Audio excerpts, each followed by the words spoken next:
Damos comienzo a un nuevo comentario bíblico expositivo.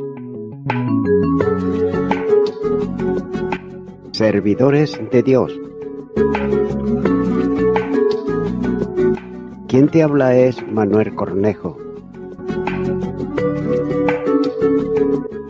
En esta ocasión estaré compartiendo la primera carta de Juan, capítulo 4 y versículo 16, donde dice: Y nosotros hemos conocido y creído el amor que Dios tiene para con nosotros. Dios es amor, y el que permanece en amor, permanece en Dios, y Dios en él. Nuevamente el apóstol apela al conocimiento, en este caso el de los apóstoles, ya que sin duda es extensivo a todos los creyentes, pero en el contexto inmediato es una referencia a los 12.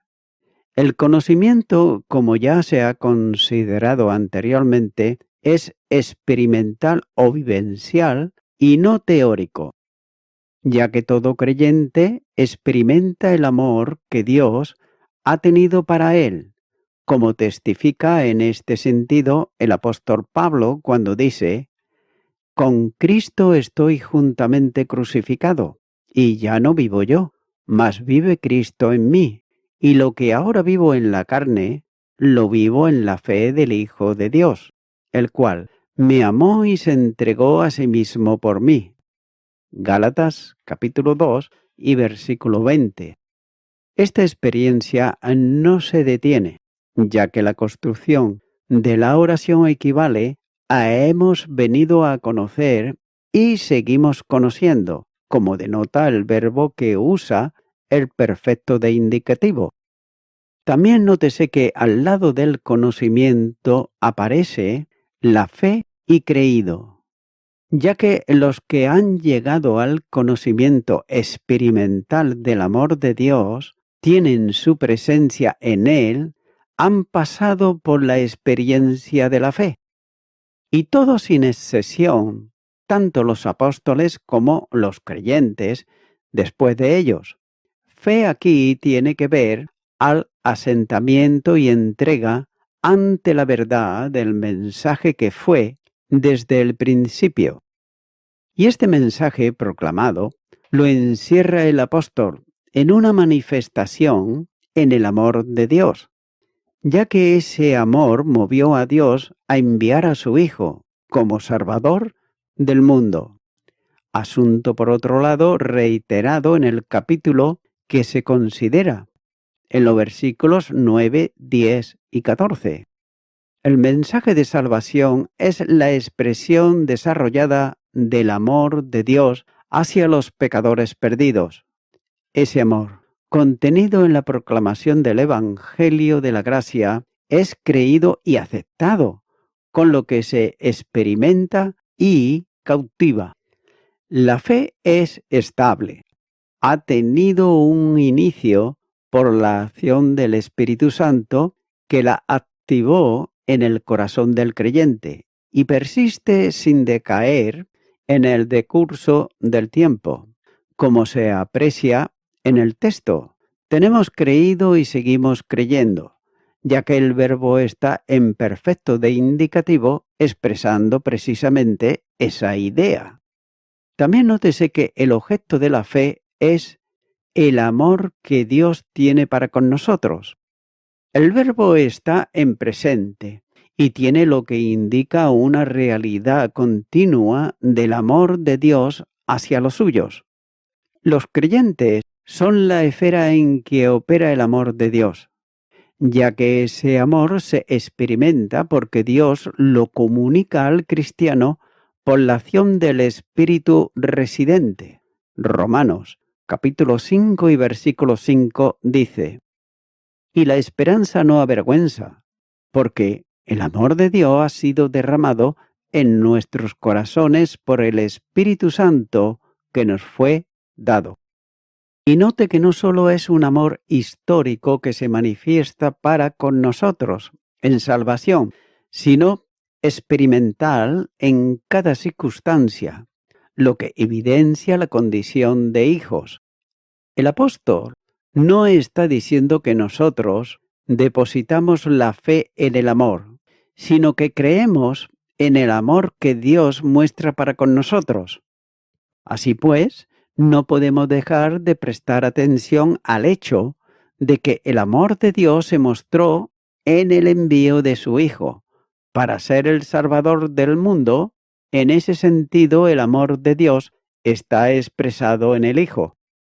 Note que cuando depositamos la fe en el Salvador, es decir, el Hijo de Dios, estamos creyendo en el amor que Dios nos manifestó. Pero cabe preguntarse cuál de las dos cosas, conocimiento y fe, es antes.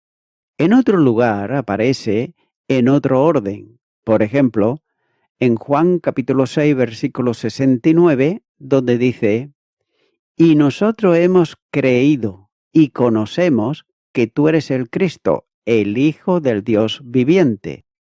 Note que sin duda ambas cosas son el resultado de la acción del Espíritu en el creyente, generando tanto el conocimiento como el ejercicio de la fe.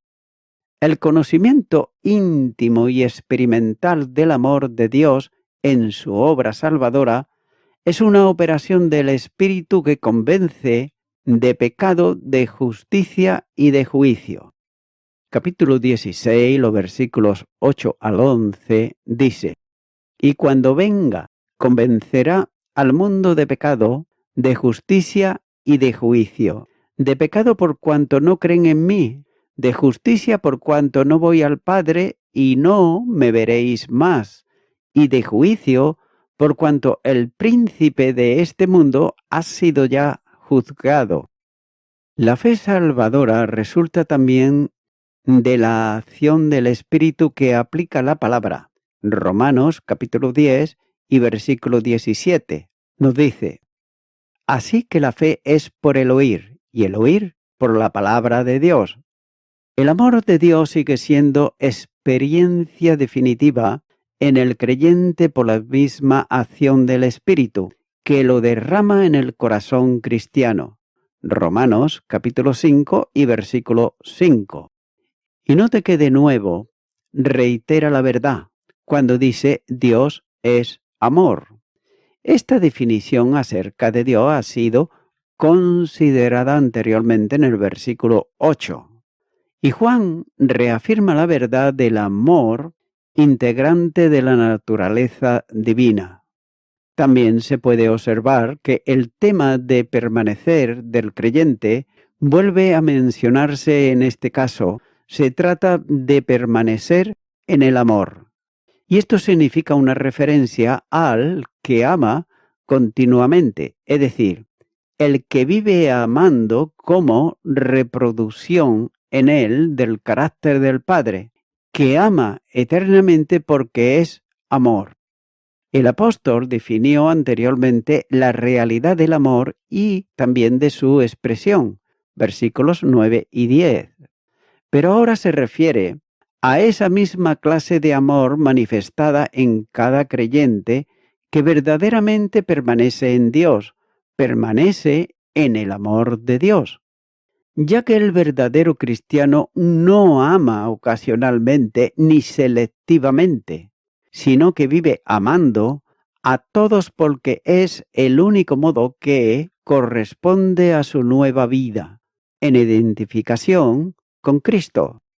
Por tanto, puede amar continuamente a todos en razón de la permanente comunicación del amor divino en él, que fructifica para Dios y se hace visible a los hombres. Gálatas, capítulo 5 y versículo 22 dice: mas el fruto del Espíritu es amor, gozo, paz, paciencia, benignidad, bondad, fe.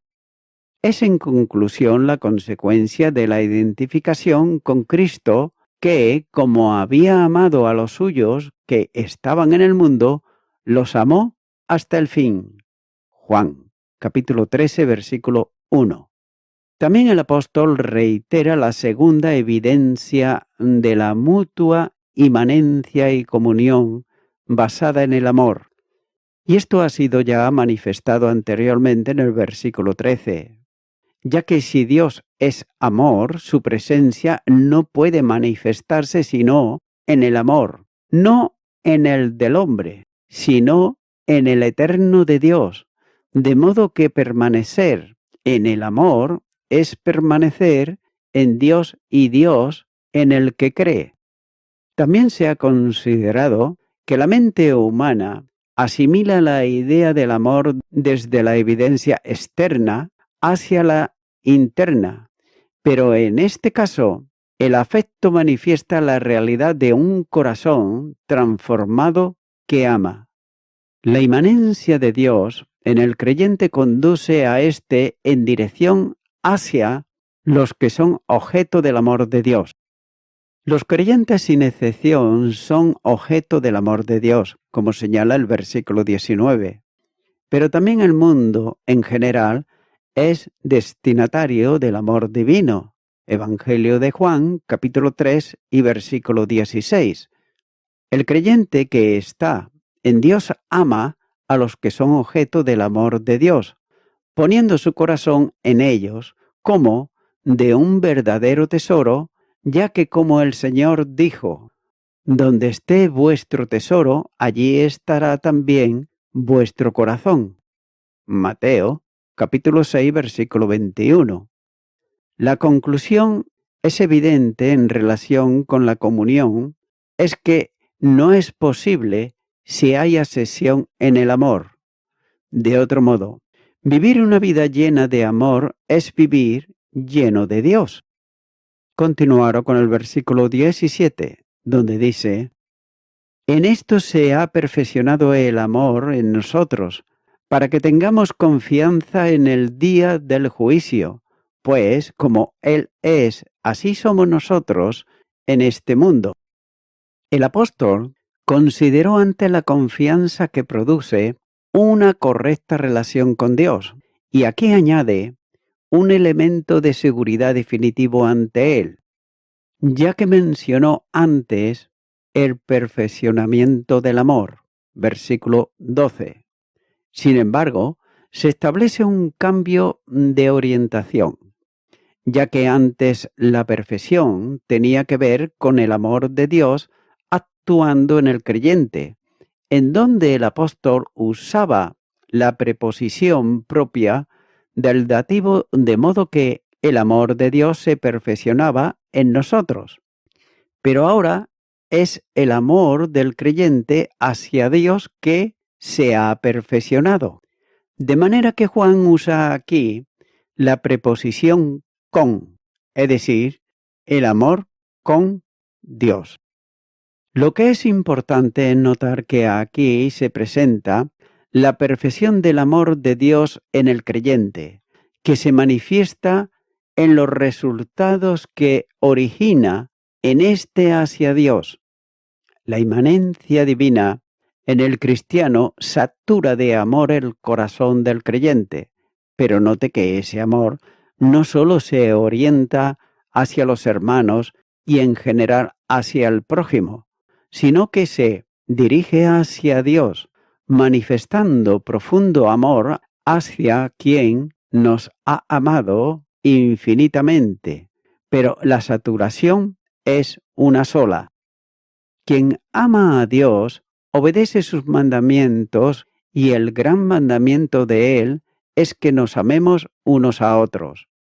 Y es que por eso, amando a Dios, se perfecciona el amor que, en permanencia en Él, ama a todos. Y note que el amor a Dios conduce a la perfección porque cumple todas las demandas divinas. Juan capítulo 13, versículo 34 dice, un mandamiento nuevo os doy, que os améis unos a otros como yo os he amado, que también os améis unos a otros.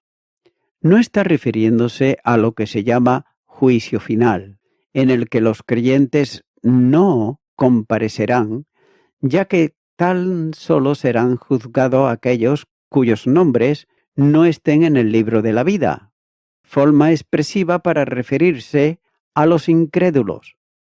El juicio que se producirá para los creyentes tiene que ver con el que se llama Tribunal de Cristo y que tendrá lugar luego del traslado de la Iglesia.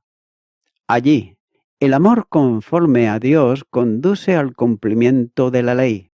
Romanos, capítulo 3 y versículo 8 dice: No debáis a nadie nada, sino el amaros unos a otros, porque el que ama al prójimo ha cumplido la ley. La razón es bien sencilla, ya que el que ama no ofende en nada. Y Romanos, capítulo 13, versículos 9 y 10 dice: Porque no adulterarás, no matarás, no hurtarás, no dirás falso testimonio, no codiciarás, y cualquier otro mandamiento, en esta sentencia se resume: amarás a tu prójimo como a ti mismo. El amor no hace mal al prójimo, así que el cumplimiento de la ley es el amor. Y no es que el creyente llegue a ser impecable, pero en el camino del amor no peca, ya que esa confianza indica el poder acerca a Dios e íntima seguridad de que no hay nada de que uno se pueda avergonzar. Y eso se ha considerado anteriormente en relación con la venida de Jesús, capítulo 2 y versículo 28. Pero Juan afirma que el día del juicio ante el tribunal de Cristo, único juicio, no de condenación que espera al creyente, cada uno de los salvos compareceremos ante el Señor para dar cuenta de la administración confiada. Romanos, capítulo 14, los versículos 10 al 12, dice: Pero tú, ¿por qué juzga a tu hermano? O tú también, ¿por qué menosprecia a tu hermano? Porque todos compareceremos ante el tribunal de Cristo, porque Cristo está. Vivo yo, dice el Señor, que ante mí se doblará toda rodilla y toda lengua confesará a Dios, de manera que cada uno de nosotros dará a Dios cuenta de sí. Y también la obra de cada creyente será puesta de manifiesto. La segunda carta a los Corintios, capítulo 5 y versículo 10, dice: Porque es necesario que todos nosotros comparezcamos ante el tribunal de Cristo, para que cada uno reciba según lo que haya hecho mientras estaba en el cuerpo, sea bueno o sea malo. Ese examen estará relacionado con la determinación de la recompensa o de la pérdida de la obra. La primera carta a los Corintios, capítulo 3, y los versículos 13 y 14 dice: La obra de cada uno se hará manifiesta, porque el día la declarará.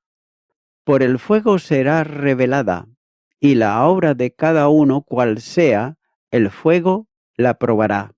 Si permaneciere la obra de alguno que sobreedificó, recibirá recompensa. Es evidente que no habrá nada que quede oculto. La primera carta a los Corintios capítulo 4 y versículo 5 dice: Así que no juzguéis nada antes de tiempo, hasta que venga el Señor, el cual aclarará también lo oculto de las tinieblas y manifestará las intenciones de los corazones, y entonces cada uno recibirá su alabanza de Dios. Y es por eso que el apóstol presenta la razón de esa confianza que está en el corazón del creyente. Pues como Él es, así somos nosotros en este mundo. En el texto griego se lee aquel, como corresponde al pronombre demostrativo que el apóstol usa en esta ocasión. El pronombre solo puede aplicarse a Cristo, sobre todo por el contexto de la epístola. La primera carta de Juan, capítulo 2, los versículos 28 y 29, dice: Y ahora, hijitos, permaneced en él, para que cuando se manifieste tengamos confianza, para que en su venida no nos alejemos de él avergonzados. Si sabéis que él es justo, sabed también que todo el que hace justicia es nacido de él. Dios ha determinado a hacer que el creyente se conforme al Hijo de Dios. Romanos capítulo 8 y versículo 9 dice: Mas vosotros no vivís según la carne, sino según el Espíritu, si es que el Espíritu de Dios mora en vosotros. Y si alguno no tiene el Espíritu de Cristo, no es de él. Esta operación transformadora corresponde ahora al Espíritu, que fue dado a cada cristiano y opera en él. La segunda carta a los Corintios, capítulo 3, versículo 18, dice: Por tanto, nosotros todos, mirando a cara descubierta como en un espejo la gloria del Señor, somos transformados de gloria en gloria en la misma imagen, como por el Espíritu del Señor. Jesús, note que es el ejemplo y modelo para la vida del creyente. Hebreos, capítulo 2 y versículo 2 dice: Puesto los ojos en Jesús, el autor y consumador de la fe, el cual, por el gozo puesto delante de él, sufrió la cruz, menospreciando el oprobio, y se sentó a la diestra del trono de Dios. Antes, ya marcó un desafío solemne para cada uno, ya que el que dice que permanece en él debe de andar como él anduvo.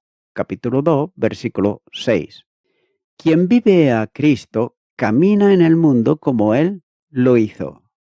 Ya que la vida del Señor se manifestó en amor, así también debe demostrarse la del creyente. Y voy concluyendo con esto. Dice que en esto se ha perfeccionado el amor en nosotros. Esto quiere decir completo. Es decir, si tú y yo, amigo y amiga oyente, amamos a Dios, entonces esto nos puede dar confianza, ya que no tendremos ningún temor en el día del juicio, pues como Él es, así somos nosotros en este mundo. En otras palabras, nosotros podemos ser como Él es decir, el Señor Jesús. Él fue resucitado de entre los muertos. Se nos dice aquí, y Él tiene vida, y nosotros tenemos vida también si Cristo es nuestro Salvador. Es por ello que mi amigo, mi amiga oyente, tú necesitas desesperadamente a Jesucristo en tu vida para que seas una persona salva, para que ese día de juicio que llegará, no te quepa la menor duda, llegará, tú tengas a Cristo como tu Salvador y no como un juez. Por ello, si todavía Jesucristo no es tu Salvador, te animo ahora a que puedas recibirle en tu corazón.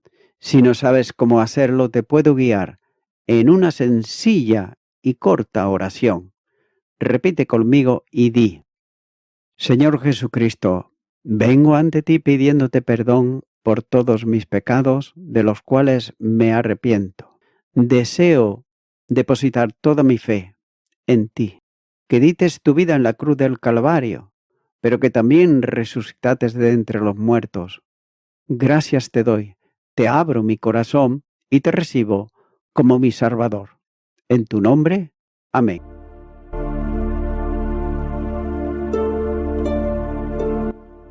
Amigo y amiga oyente, si tú has hecho esta oración de corazón, te recomiendo que comiences a orar a Dios, en primer lugar, en el nombre del Señor Jesucristo.